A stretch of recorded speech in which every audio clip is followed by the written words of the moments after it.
Good morning, Riverside.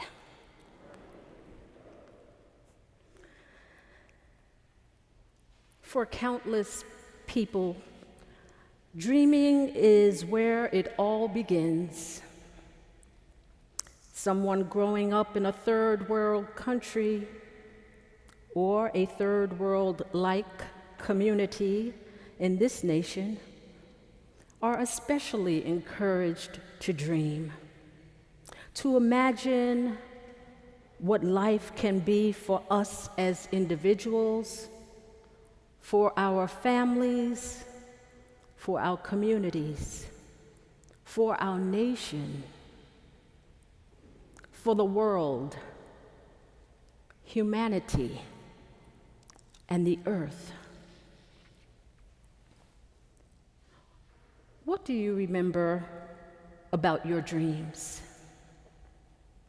Whether they were dreams during sleeping hours or daydreams. What are your memories about dreams? Do you recall someone special tucking you in and wishing you sweet dreams through the night? During school years, perhaps, do you recall teachers, instructors, mentors, or parent figures encouraging you to dream big, encouraging you to dream and imagine your future?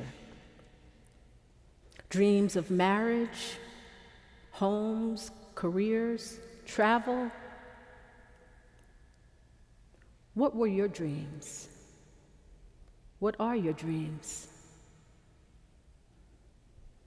While thinking about dreams, I found myself thinking about one of my brothers.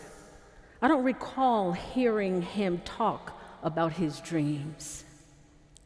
I do recall how he spent most of his waking hours, so it probably doesn't matter if he actually articulated his dreams, at least not to me.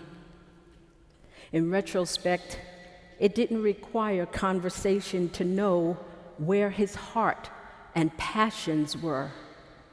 He lived, he slept, ate, and I might guess dreamed baseball and classical music. I think I have the order correct, although it is entirely possible that he loved or loves the two equally. I recall one of my mother's dreams, her dream of moving from the neighborhood we lived in until I was 6, and my father finally buying into that dream, especially since Mom no longer felt safe and wanted greater opportunities for us. Not much different from most people. One of the joys of moving seemed to be an opportunity for my brother to actually play organized Little League baseball. He would get the exposure and the opportunity to compete at a different level. It wasn't until I was older that I would learn of the cruelty and the deception perpetrated against my brother when practices and games would take place at one site while instructions were given to my brother and parents for another location. It was evident that integrating a residential community didn't necessarily mean we were welcomed to integrate recreational programs. While I often have the joy of hearing my brother play the piano, I wonder what happened with his actual dreams. Were they reduced, shattered, altered, deferred, blurred, delayed, betrayed?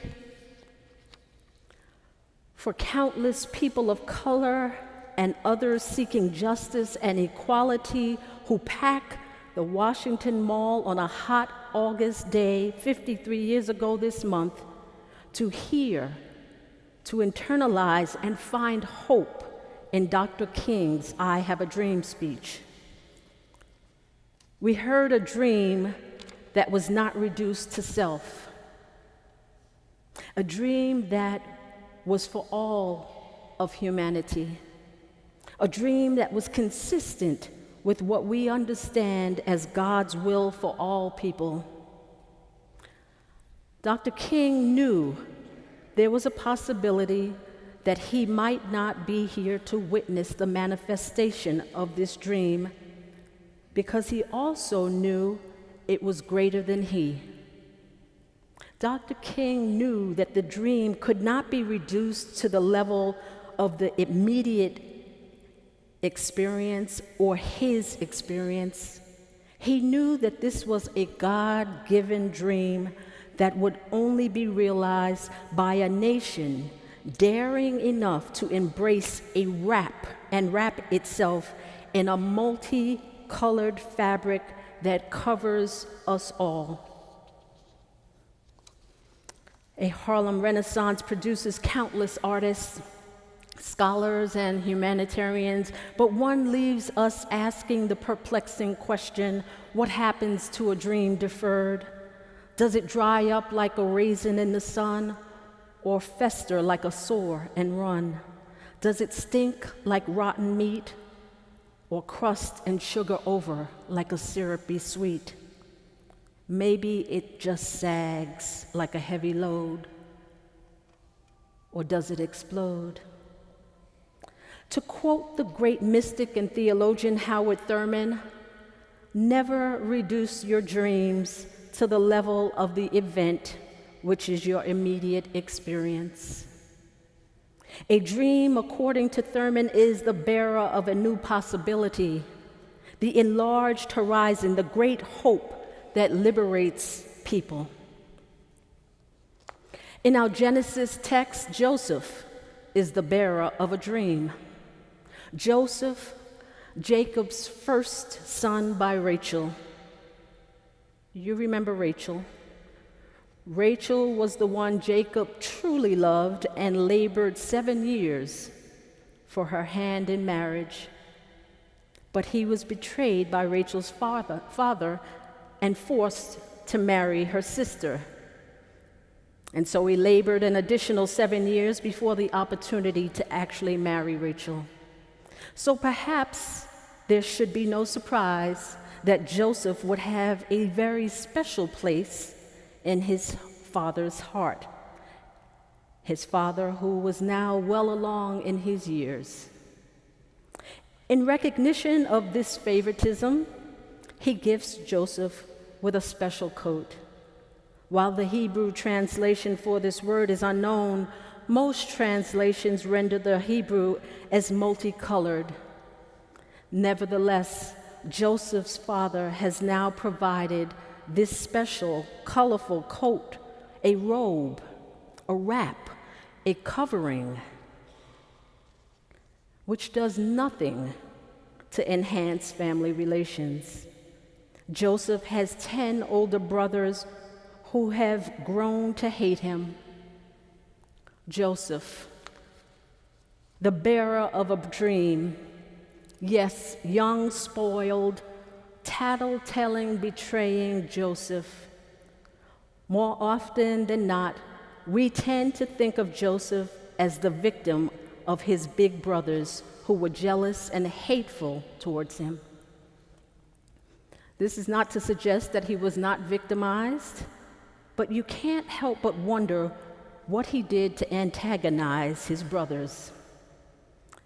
Imagine your younger sibling strutting around in a lovely robe made especially for them while you're tending flock. Maybe for us it's washing dishes or other household chores.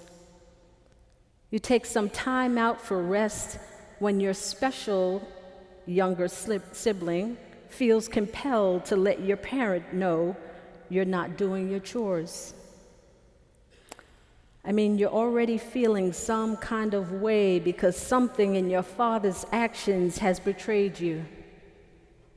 To add salt to the wound, the younger brother now shares his dreams that suggest that his brothers, in fact the whole family, that they would someday he would be seated in a position that would mean they would bow down to him.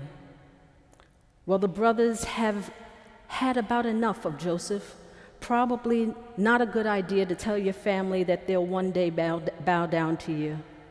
So when Jacob sends Joseph off once again to check and report back on the brothers, they plot to kill the dreamer.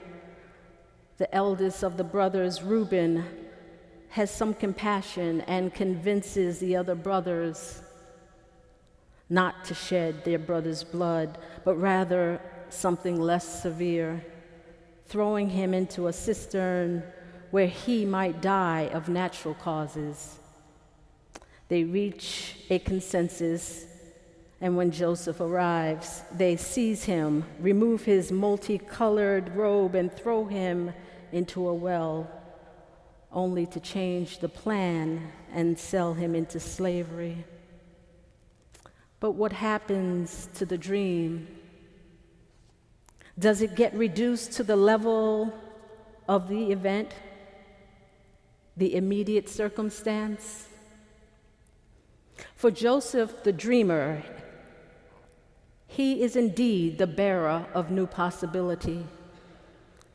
God hurls a dream in the midst of human existence. Lacking a perfect example, he takes one who is flawed, a betrayer, and gives him a dream that he begins to live into, a dream that will be realized in the liberation of a people from oppression.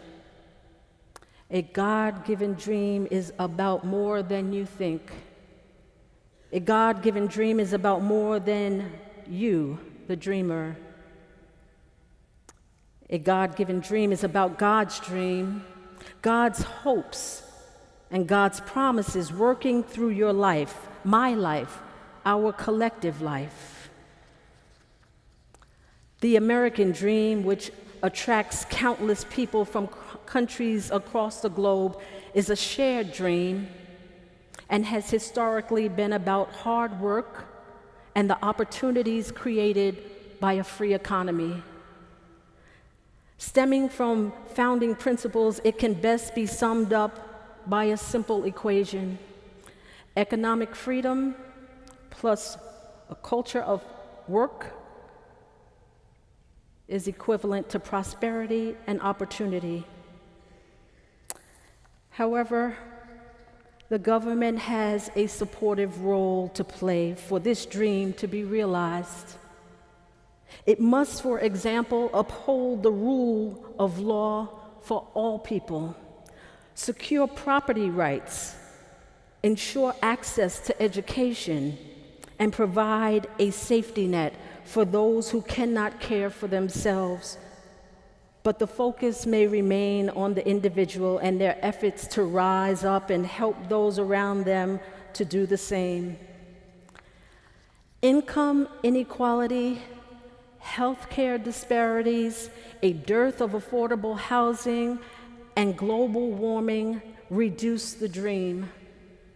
Racism, ageism, misogyny, homophobia, xenophobia, hatred, and every ism reduces the dream. Yesterday's tragic events in Charlottesville, Virginia, the refusal of 45, that's the 45th man to take up residence at 1600, to call out evil is a direct attack on the dream. It is a threat to our freedom. It is a threat to our freedom, and it is an abomination in the sight of God. But we know that there is no weapon formed against us that shall prosper. That what was intended to harm, God will use for good. God will hurl a dream in the midst of human existence. Lacking a perfect example, God takes one who is flawed and gives them a dream they can live into, setting the captives free. God's working out God's purposes through and in spite of human behaviors. Never reduce your dreams to the level of the event, which is the immediate experience. Beloved people of God, I leave you with these words by Langston Hughes, slightly modified for more inclusive language. And I pray God's dreams come true through you. I dream a world where we, no others will scorn, where love will bless the earth and peace its path adorn.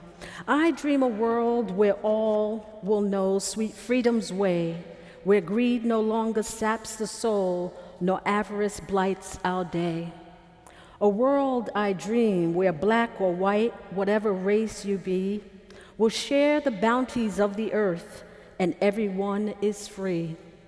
Where wretchedness will hang its head and joy like a pearl attends the needs of all humankind. Of such a dream, our world. Amen.